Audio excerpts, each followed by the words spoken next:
Good evening and welcome to OG Dweeb. Tonight I've got another Dungeons & Dragons Adventure module review for you. This is another module presented by Winghorn Press, which I downloaded from dmsguild.com. It is Horror at Havel's Cross, a second level adventure using D&D 5e basic rules.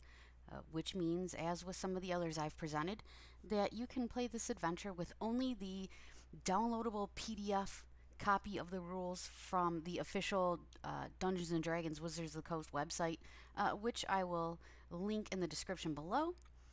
And this is a really fun adventure. We had a good time with it. There will be a little bit of extra prep for the DM if you're playing on Roll20 as far as maps go. But other than that, it's very well written. If your players enjoy horror-themed adventure, I think they'll be very happy with this one. I know that my player was.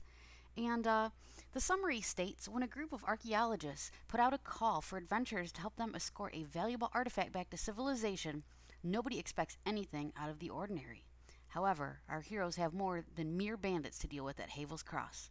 Will they be able to survive the horrors waiting for them and piece together a ghoulish mystery? And again, there's going to be spoilers here, so if you're a player and this sounds like something you might be interested in, go ahead and alert your DM. And let's continue on. DMs. As I stated, there is a little bit extra prep work here if you plan on using Roll20 or if you have a group that prefers maps. Although there is a map for the main level of the temple provided at the final destination of the adventure, you will need to find some sort of generic map, at least for the Havelswood Inn. You may want one for the first inn that you meet the lead NPC at as well. And I saw that some people had downloaded an additional sort of like a temple or cavern map for the final destination as well. I just simply explained to my player that the floors of the temple were identical in their layout, and that's what I decided to do to maybe cut down some prep work. You know, it's the holidays are coming, and you know, I've been a little busy and things, so that seemed to work out fine. There wasn't any complaints. And let's go ahead and get into it. You'll be able to easily sort of segue any campaign you're already on into this adventure. In my case, I had an NPC that is friends of my players I sent a letter and kind of had him say, hey, I've got a friend that can help you with, you know, the overall story arc problem. However, she's kind of, you know, stuck where she's at and unable to access the information that you need. She needs a little bit of help. Maybe if you help her out, it'll speed things along for you, that sort of thing. So they got the letter from their friend, who was from a previous adventure that I already covered, A Most Potent Brew, which is also from Winghorn Press. So I had Glow Kindle send them the letter. And they just go ahead and they meet up with Winsome Landy, who is a halfling scholar that wants a band of reliable adventurers to help herself and her compatriots bring an artifact that they uncovered back to civilization without any issue, you know, keep the bandits at bay, things like that. And they will meet her at an inn. This pictured here, you know, it's a nice looking, but there's no map.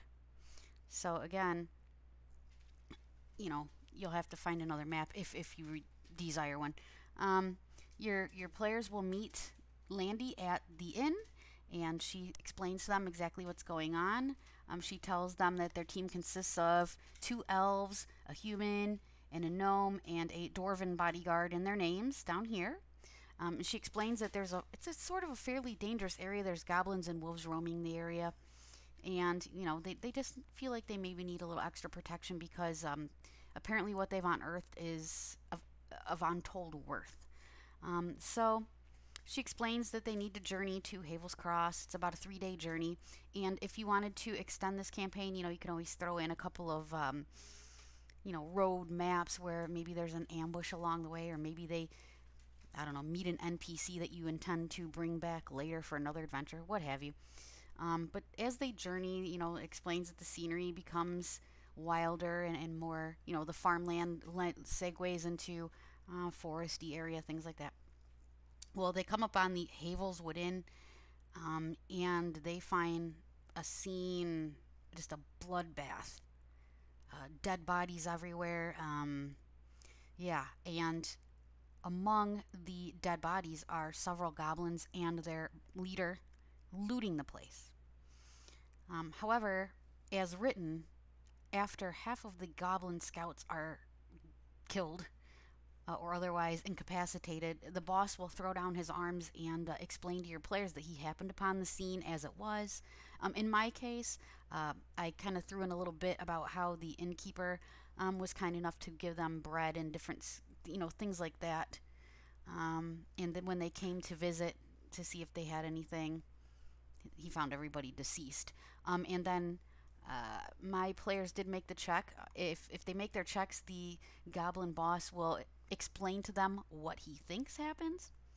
A lot of how well they're going to be able to piece together what happened exactly depends on rolls. You're going to need intelligence rolls, wisdom or survival checks.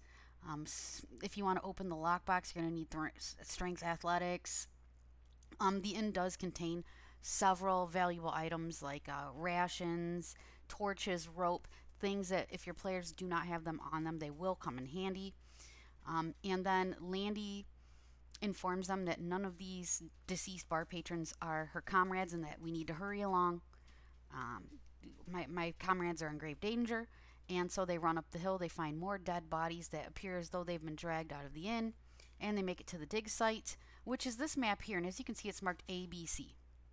Now, nowhere on these explanations are any of the rooms described marked A, B, or C. So I just kind of winged it and went along with my own thing. Again, I used the same map for the first and second floor, which worked out fine. But once you make it to the dig site, things only get worse. We are introduced to ghouls. Yeah, we've probably fought giant rats and goblins up till this point. Now we're being introduced to ghouls.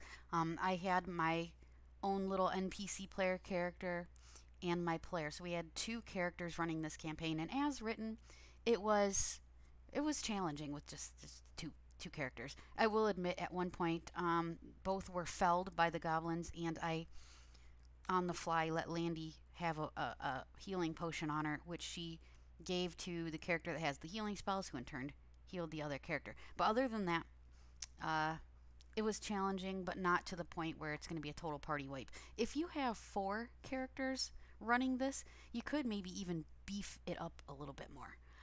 But we find throughout our adventure down into the dig site that Landy's compatriots have become ghouls, and they killed and feasted upon all of the victims at the Havel's Wood Inn. And yes, and then there is a puzzle. If your characters roll high enough, if they're doing investigation, perception, what have you, they notice that there's a blood trail dragging and ends right at a wall. However, in front of that wall, there is an altar that's got several different items in a wooden lockbox and 3 bowls made of different materials. And you find this altar here: a golden bowl, the essence of birth; iron bowl, the essence of life; and the obsidian bowl, the essence of death. And here you'll see the offerings: broken eggs, blood, and ground bone. It took my player a few tries to figure it out, but it wasn't so hard in that they're just going to be standing there getting frustrated. It was a neat little puzzle. I'm enjoying the puzzles that Winghorn Press have presented so far. There's this one, and then in my previous a most potent brew review, you'll see that they have the floor tiles with the poem, the corresponding poem. So yeah, intelligence checks and wisdom or perception checks will help your players along on the puzzle.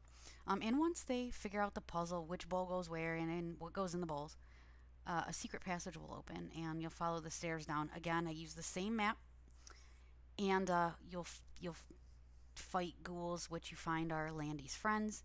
And finally, we are met with Calidor, who is the leader of the expedition. And it turns out that the artifact they found was the bone of Dorsane, which is the femur of the very first ghoul, according to lore. And unfortunately, it drove all of Landy's compatriots mad, and they became these ghouls. And so we come upon the final scene of Calidor, who at first appears to be a victim in all this. And he explains that, oh my God, when they all went nuts, I threw all the bowls off the altar and I shut the door behind me. But as we see here, the bone is an evil artifact that has been imbued with some of the power of Dorsane, the first ghoul. It exerts an evil presence, and like other magical items, seems to be resistant to decay or staining, leaving the bone white and gleaming. Once found by the adventurers, he will sob and wail and thank them for rescuing him from this nightmare. Should they be accompanied by Landy, he will hug her tightly. If given the chance, he will explain that they uncovered this chamber a few days ago, finding the chamber much as it is now, only without the fresh bodies.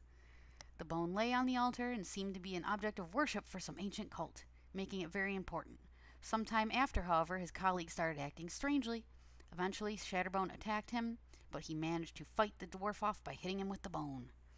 Long story short, the bone, part of its magical properties, not only drive everybody mad, but it also has the power to continuously resurrect Calidor until your players realize that they need to destroy the bone, which I thought was a nice little twist. And my player did have to kill him once and have him resurrected by the bone in order to figure it out. But right away, after she got it, it was a nice challenge. Like I say, this was a really good adventure for 2 to 3 players. Like I say, if you have 4 to 5, you may want to go ahead and maybe add an extra goblin in the goblin fight. You could add, I don't know, maybe an extra ghoul of some sort that's unnamed, what have you. But yeah, and as you can see, he's very challenging. He's got the bone club, he can claw, he has mind rend, and another I forgot to mention, magical property of that bone is that for once per day he can create a ghoul. Calidor creates a ghoul from the body of a dead humanoid within 60 feet. The ghoul is under Calidor's command and will obey simple instructions, but the control is very weak, and it always lend to act on its violent nature. It will always tend to act on its violent nature. So Calidor's, as you can see, all of his stats are laid out here. The Bone of Dorsane, there's some lore there.